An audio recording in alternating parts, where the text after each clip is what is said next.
Hello, I'm Richard, and this is North East Football Media. This is going to be the latest edition of the Focus on Grassroots.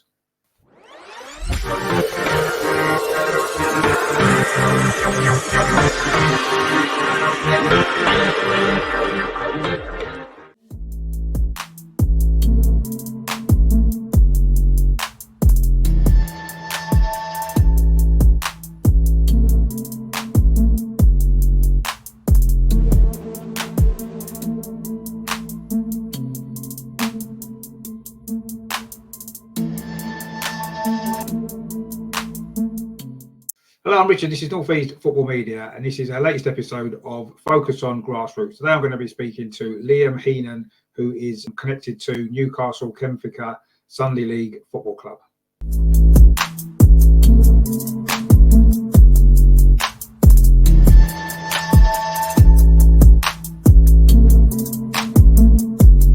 Well, hi Liam, how you doing? Thanks for joining us today. You okay? Yeah, no problem. Yourself? Yeah, very well, very well. Nice weather today, anyway, which is a change. For a change. Just if we start just a little bit about yourself, really. I mean, when did you first get involved in grassroots football, and with Newcastle Chemfica in particular? Well, I joined the Saturday team, Saturday 18, 2015-16 season, and it went from there. Really, the Sunday team were looking for extra players. I had a lot of work on Saturday, so I went to join the Sunday team. And then after a couple of years, I've ended up being the player manager there, which wasn't really what I signed up for, but I sort of stumbled into it. So is that your current role? Is that what you are now, the player manager? Yeah, player manager. I just literally went to play on Sundays because of work and two young kids. And then just over time, being one of the older players, I sort of just, the job come up. I sort of just took it on, just gone from there. What league is it that you're playing? It's the new league. It's called the North East Combination Sunday League. There's a Saturday version as well, but this league is fairly new. We're in the second division, and they're looking to expand each year. We were in the Cramlington League, but I find this league a lot more organised, better league in general. Oh, excellent. Okay. I mean, just tell us a bit more about your club then. I mean, how long has the club been going, and how many teams are there? Is it just the Saturday and the Sunday team, or is there any more sort of junior teams or anything? I tried to actually ask the chairman of the club how long it's been going today, and he didn't even know. It was formed a long time ago by Newcastle University chemistry students. That's where the Chemfica comes from. So they've been going for a long time, way before any of us. And now there's a Saturday A team, a Saturday B team, a Sunday team. There was an under-21s team, but lack of interest didn't really take off. So it's just down to the 3 teams again. Okay. I mean, do you have your own facilities at your own clubhouse and your own pitch, or do you just sort of use council pitches? The 3 teams have all really had to find their own pitches this year. Private pitches are they're hard to come by in general. The A team, they use the university pitches at Long Benton.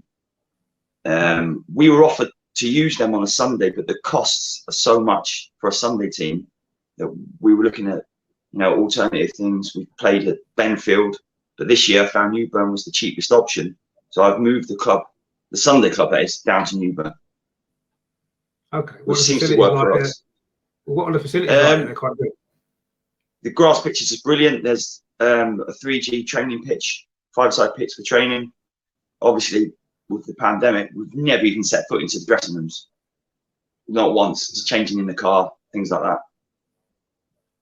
Yeah, it's not been ideal, is it? But hopefully we might be on the way back to some sort of normality very soon with a bit of luck. What do you enjoy most about being involved with the club? I think the team, the lads I've got themselves, they're a good bunch of lads. There's no prima donnas. There's no people coming down saying they should be playing, demanding this, demanding that. Everyone seems to get on with each other. I mean, I've played at other clubs on Saturdays where it's a lot more competitive, and sometimes they don't get on with each other, which is fine, but it's nice that 11, 15 kids come down on Sunday morning. The football's main part, but they all get on. They all have a bit of chat before and after where we're allowed. And it's just a shame you miss that bit after, doing stuff as a team outside football, which you just can't do at the minute. Yeah, no, that's been a big sort of downside to it all, hasn't it? Really. Yeah. But like we said, hopefully things might be getting back to normal again soon. What's been your best moment then at the club so far? It's a hard one. This is the first year that I took over the player manager myself solely. So getting a couple of wins on the board, really. Last year we were second bottom. We only won one game. I mean, already we've won a couple in the league. We were in all the cups. Obviously, the cups have been suspended. We sort of turned into a bit of a cup team. We've knocked the team out of the county cup from the league above. So beating them 1-0 was probably a highlight for us, you know. And we're still, with the county cups, are still going ahead. So I'd say that winning 1-0 against a team in the league above, that was good. Nice, sounds excellent. Yeah. What sort of community activities did the club get involved in? Do you do stuff in the community, sort of fundraising or anything like that? The club as a whole, the charity that we look after or try and do stuff for is the West End Food Bank. Now, the Saturday A and B teams did a lot during the lockdown. They did the FICA 500, which was each player try and do their own running, log it for charity to try and get over 500 miles. They did that easily, and they raised over £1,200 for the West End Food Bank, which, you know, was brilliant. Just before Christmas as well. So I think the B team, they run it. So Dave Jones, who works at the FA as well, you know, he was in charge of that, and I think they've done really, really well. It's quite hard to get My Sunday lot involved as well, because we're quite detached. 3 clubs are quite, although we're under the Chemfica banner, we do all things individually, but we still do the bit for charity. Oh, fantastic! I mean, obviously, running any team, running any club is a lot of expenses involved, isn't there? To, you know, you need funds to pay for your pitch fees and get the equipment, all that kind of stuff. I mean, first of all, I mean, how much of a challenge has that been for your club, and how have you kind of dealt with that? What have you had to do to make sure that you've got the funds in that you need? I would say that's the biggest thing. When I took the job on from the person who ran the club before, David Hopper, he sort of said the hardest thing is going to get the money in. Now, on a Saturday, they don't pay subs. You know, they generate the money. They've had a little bit of funding from the sponsors. Sunday teams very hard to get a sponsor. So I managed in the summer amongst the club. We did like a charity scratch card and raised over £800. So we give some as a prize, and the rest went on a new kit. So we managed to fund ourselves a new kit. We've done similar at Christmas, and that's funded the pitch. So all our fees are paid for now. So literally any money that comes in subs or fines or whatever we generate goes in our bank to go towards next season now, really building for next season. Oh, fantastic. I mean, you've done a great job there then, because that can be, when it's one of your biggest, like you said, probably the biggest problem that you've kind of sorted out, really, which is good, especially at this time with no football being played for, you know, for a few months. In terms of pitch fees in general, I would say are too high. I mean, we wanted to play on an all-weather pitch, but you're looking at £90 a game. And as a Sunday league club, we can't afford that. It's impossible to ask them to pay a little bit more to play football. So, I mean, we pay half that for a grass pitch. Yeah, no, it's true that the pitches are expensive, and especially, you know, it's all right for clubs that maybe own their own ground and they're okay. But yeah, if you've got to try and get one elsewhere, it is a big expense. But I say you've done a good job there, haven't you, getting that sorted out? And you're ahead of yourself actually, aren't you, for next season as well, almost. So you're on the yeah. I mean, that's always the plan. We've got the kits. We've got, you know, we've rebooked the pitch for next year. It's literally just trying to build any money that you're going to need to get you through. Yeah. Yeah, I mean, in terms of the sort of local FAs, have you had a lot of dealings with them, and are you finding they've been pretty helpful to what you've needed? I think they've been really helpful. I mean, I said earlier, David Jones, the second team manager, works at Northumberland FA, and so any information I need or any advice, I can always ask him. But in general, I think the emails are out pretty good. All the directors over COVID, I think they've been very, very good. I think one of the better FAs in general, looking and speaking to mates around the country that, you know, are involved in football. I think Northumberland FA have done really well.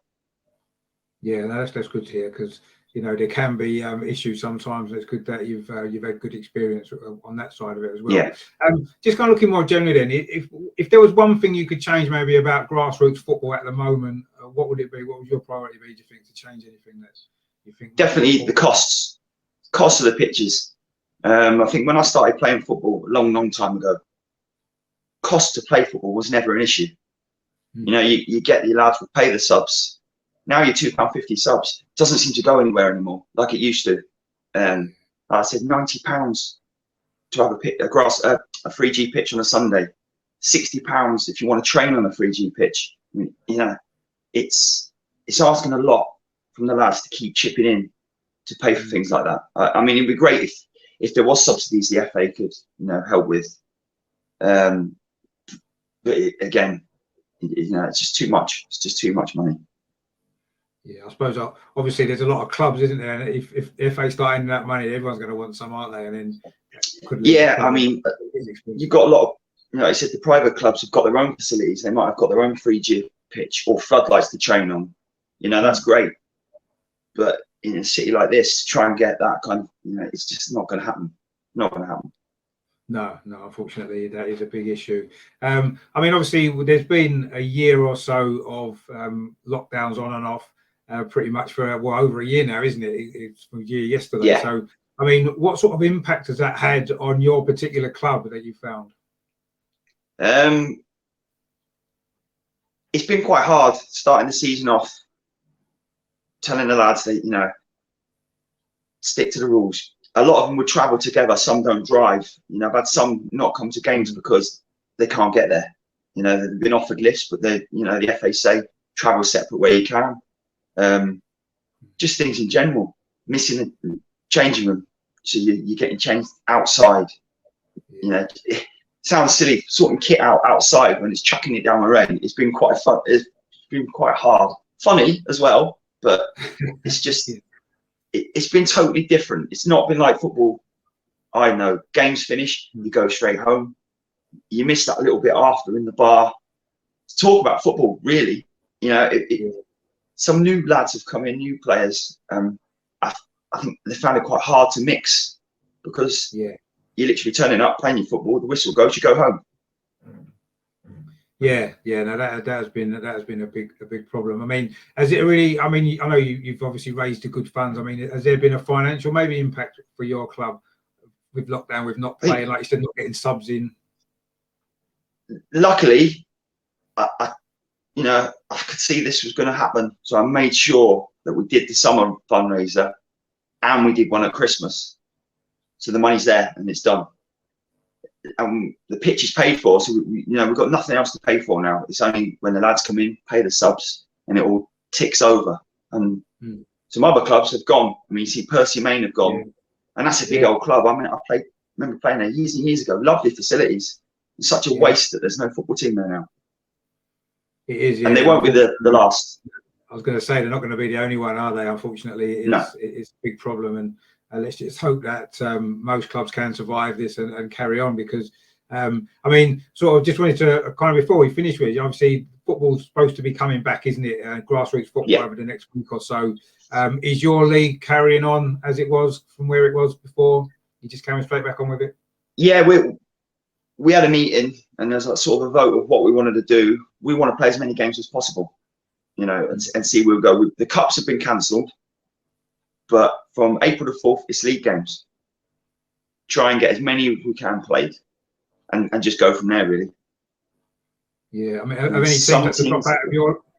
Has any team we've had? I think league? I think one team's dropped out. All the other fixtures are penciled in and planned in. If other, the league has set it up that if a team doesn't want to play a particular fixture, they won't be fined.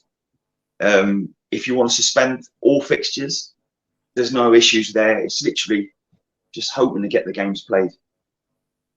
Yeah, it'd be a shame to not finish another season, because obviously last season didn't get finished either, did it? So it'd be nice to get this one over and done with, and hopefully start afresh, start next season and go right through. I mean, what are you most looking forward to then from the restart? Just playing football again, I guess.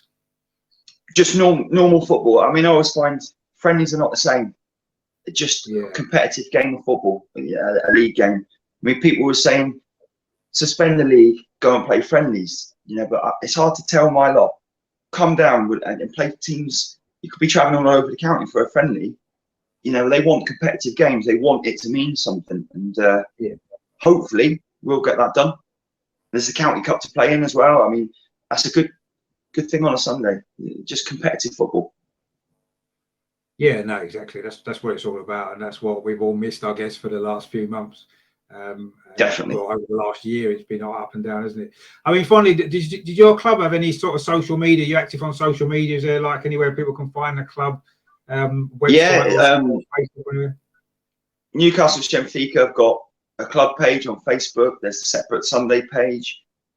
All three clubs, the A team, the B team, the Sunday team, we're all on all social media platforms, and literally any coverage, any people want to look for sponsors. I mean, the A team just got new management. Kenny Malleus just took over. Liam Knowles has stepped down, and already, I don't know if it's his influence, they've got a new sponsor for their kit. The B team on Saturday, they're like us, they haven't got a sponsor, they've had to drum up their own funds to buy kits. So literally, we're all in the same boat. Everybody's looking for sponsors, and it's very hard, but we're all getting by. I think that's the main thing. We're just getting there. Yeah, no, exactly. And like you said, hopefully by doing this, it might raise a little bit more awareness for your club, so people can find you on social media and maybe go from there. And hopefully it'll help you to, you might be able to find a sponsor on the back of this maybe, which would be great, wouldn't it? If that can happen. It would be nice. I mean, we did try in the summer, but people were reluctant, especially with lockdowns, to put their money on a kit if it's never going to get seen.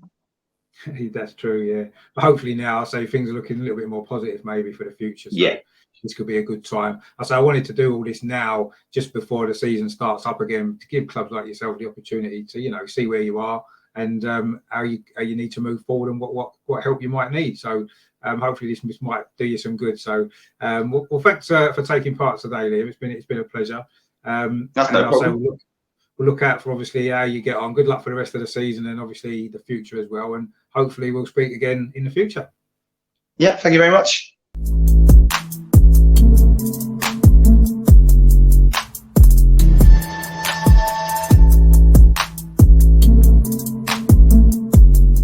So that was Liam Heenan there from Newcastle Chemfica Football Club, what they play on a Sunday.